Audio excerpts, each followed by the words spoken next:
சிஎஸ்கேவோட குட்டி de Villiers Dewald பிரவீஸ் Jersey நம்பரோட பின்னணி காரணம் என்ன தெரியுமா? ஐபிஎல் 2025வது வருஷ சீசன் ஆரம்பத்துல சிஎஸ்கே அணி கடுமையா தடுமாறிச்சு.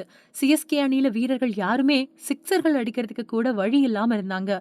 இந்த சூழல்ல சிஎஸ்கே அணியில மாற்று வீரரா இறுதி கட்டத்துல அணிக்கு திரும்பினவர் தான் தென்னாப்பிரிக்கா வீரர் டெவால்ட் பிரவீஸ். ரசிகர்கள் இவரை குட்டி ஏபி டிவில்லியர்ஸ் அப்படின்னு சொல்றாங்க. அண்டர் 90 உலகக்கோப்பை கிரிக்கெட் போட்டியில அபாரமா விளையாடி இந்த பெயரை பெற்றாரு. ஆனா அதுக்கு பின்னாடி ஐபிஎல் தொடர்ல மும்பை இந்தியன்ஸ் அணிக்காக பிரவீஸ் தேர்வாகியும் பெரிய அளவுல சாதிக்காம இருந்தாரு.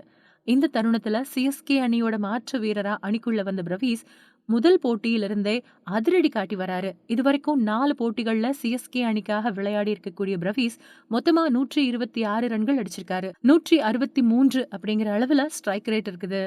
அதிகபட்ச ஸ்கோர் 52 ரன்கள். பயமே இல்லாம அதிரடி காட்டக்கூடிய பிரவீஸோட இந்த குணம் ரசிகர்கள் மத்தியில பெருமளவு ஈர்ப்பை ஏற்படுத்தியிருக்கு.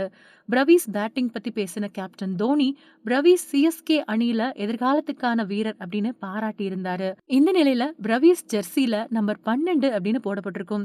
இதுக்கான காரணம் என்ன அப்படின்னு அவர்கிட்ட கேட்கப்பட்டப்போ, நான் தென்னாப்பிரிக்காவில இருந்தப்போ திடீர்னு சிஎஸ்கே அணி நிர்வாகத்துக்கிட்ட இருந்து எனக்கு ஏப்ரல் 12ஆம் தேதி தான் கால் வந்துச்சு.